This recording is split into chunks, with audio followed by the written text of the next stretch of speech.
Nah, nomor 6. Ya, jadi gini teman-teman sekalian, ya.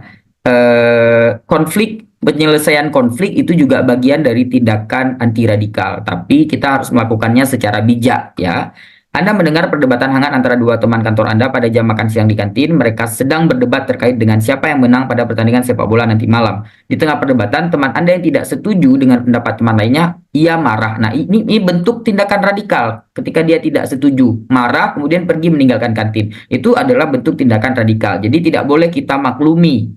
Boleh kita sesali, tapi harus ada tindakannya. Apa tindakannya? Mengejar teman tersebut, menjelaskan padanya bahwa tindakan yang dilakukan tidak tepat karena akan merusak pertemanan. Nah, ini bagus. Nah, jadi tidak hanya menyesali, tapi melakukan satu tindakan. Jadi lebih bagus C daripada B. B mati, C kita pilih. Nah, yang kita fokuskan bukan soal emosinya dia. Yang kita fokuskan bukan soal emosinya dia, tapi soal tindakannya dia yang harus kita luruskan. Karena ini soal fokusnya ke radikalisme, bukan fokusnya itu ke jejaring kerja. Ya, jadi bukan emosi dia yang kita peduli, tapi tindakan dia tadi yang kita peduli. C lebih bagus daripada D. Nah, E ini lebih bijak.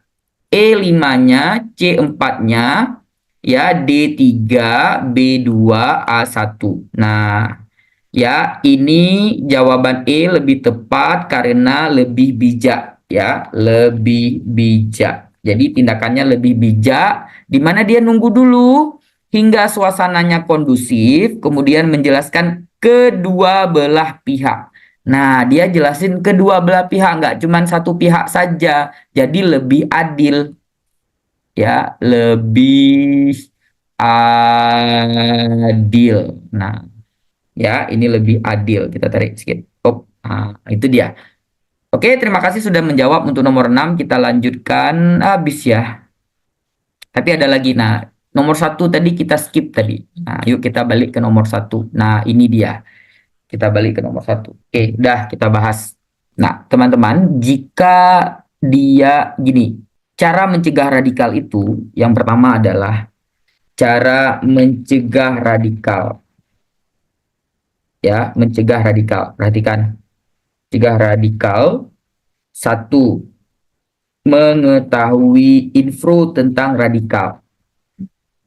Jadi kita tahu info tentang radikal. Di mana ada radikal, bagaimana radikal itu menyebar. Ya, kita harus tahu tuh tentang itu. Apa itu radikal, bagaimana tindakan-tindakan yang radikal itu mencegah radikal. Yang kedua adalah, mencegah radikal adalah dengan belajar Pancasila dan mengajar Pancasila. Belajar Pancasila dan mengajar Pancasila. Nah, ini semua bagian dari mencegah radikal, bagian dari pendidikan. Jadi ada cara pendidikan, mencegah radikal lewat pendidikan, ada cara mencegah radikal bukan lewat pendidikan. Nah, karena dia berbicara ideologi, maka yang kita bicarakan adalah Pancasila. So, jawabannya ada di B. Jadi, misalnya nih, sebagai seorang calon ASN, bagaimana Anda akan menyikapi isu radikalisme berkenaan dengan kekhawatiran adanya ekspansi? Apa yang disebut dengan ekspansi? Menyebarnya ideologi yang bertentangan dengan ideologi yang diterapkan di Indonesia. Gimana caranya melawan supaya tidak menyebarkan ideologi yang bertentangan dengan ideologi yang ada di Indonesia? Apa contoh ideologi yang bertentangan? Misalnya komunis. Ada orang berusaha menyebarkan komunis. Ya, ada orang berusaha untuk menyebarkan komunis. Bagaimana cara melawan komunis itu? Yaitu dengan kita ajarkan Pancasila, kita terapkan Pancasila, sehingga komunis nggak bisa masuk. Kuncinya cuma satu sebenarnya, jika dia berbicara ideologi, berarti kita berbicara tentang Pancasila. Cara lawannya adalah dengan Pancasila. Ideologi, berarti dia bermain dengan Pancasila. Apapun yang dibicarakan tentang ideologi, berarti dia bermain dengan Pancasila. Ini agak sedikit TWK, agak sedikit wawasan kebangsaan ini. 5-nya di sini, 4-nya ada di D. Ya, lewat pendidikan anti radikalisme secara menyeluruh. Nah, mencari berita bagian dari pendidikan, tapi tidak menyeluruh. Nah, ya, ini nilai 3-nya. Nah, ini nilai 2-nya, ini nilai 1-nya. Ada pertanyaan, kuncinya cuma satu. Cara mencegah radikal terkait dengan ideologi adalah dengan Pancasila.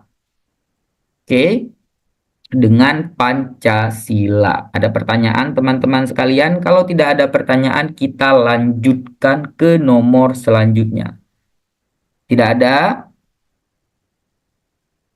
Ada? Nggak ada? Oke, nggak ada. Kita lanjutkan. Mana yang belum?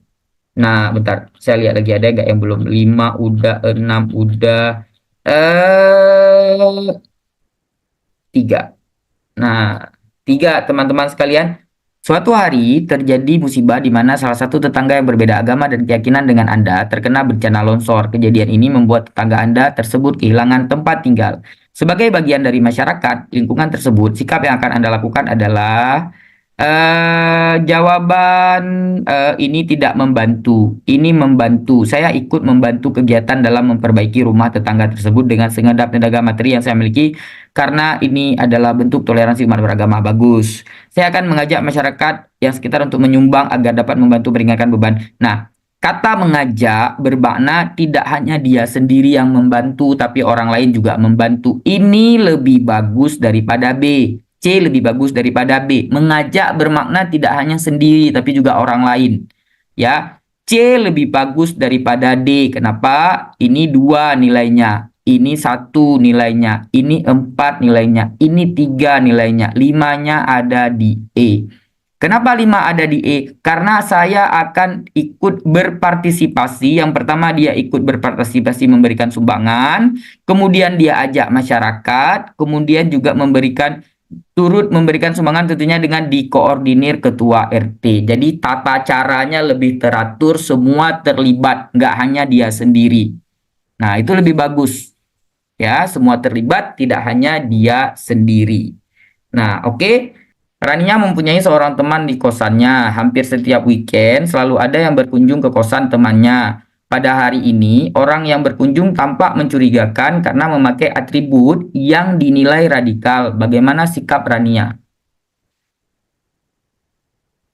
Nah, bagaimana? Apa cukup melihat saja yang A, mencoba merekamnya sembunyi-sembunyi, melaporkannya kepada penjaga kosan, langsung menghampirinya, dan lain-lain. Coba dijawab.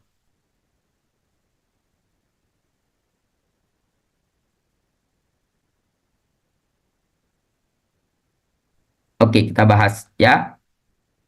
Jawabannya adalah seperti yang saya bilang tadi, tidak boleh dibiarkan.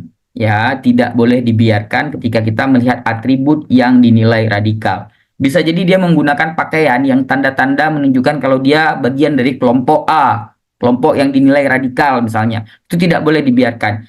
A membiarkannya saja. Kemudian E itu menunggu dulu, jangan menunggu, langsung gerak. Langsung gerak. Nah, tapi seperti yang sudah saya sampaikan tadi, eh, cegahlah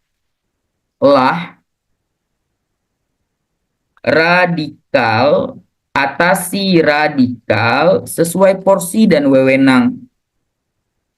Nah, sesuai porsi dan wewenang dengan cara-cara yang bijak. Ini bukan wewenang kita menghampirinya, menyuruh orang tersebut untuk pergi ke kosan. Pergi dari kosan, bukan wewenang kita. Caranya juga tidak bijak. Yang pertama bukan wewenangnya, caranya juga tidak bijak. Ya kan? Langsung menghampirinya. Ini bukan teman kita, kecuali kita kenal. Kecuali kita kenal, baru bisa kita berbicara sama dia. Ini nggak bisa. Yang jawaban yang bijak ada di C. Nah, 5 ada di C. Merekam sembunyi-sembunyi itu juga nggak boleh.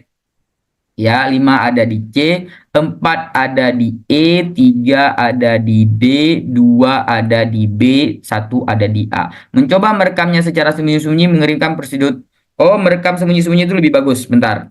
Ini nilai 4 nih. Ini 4, ini 3, ini 2, ini 1. Nah, kenapa ini lebih cepat geraknya daripada menunggu keesokan hari? Ya, yang namanya radikal nggak boleh ditunda-tunda, karena kalau ditunda-tunda takutnya nanti terjadi. Ya, jadi harus gerak cepat. Nah, harus gerak cepat. Ada soal ini yang terbaru.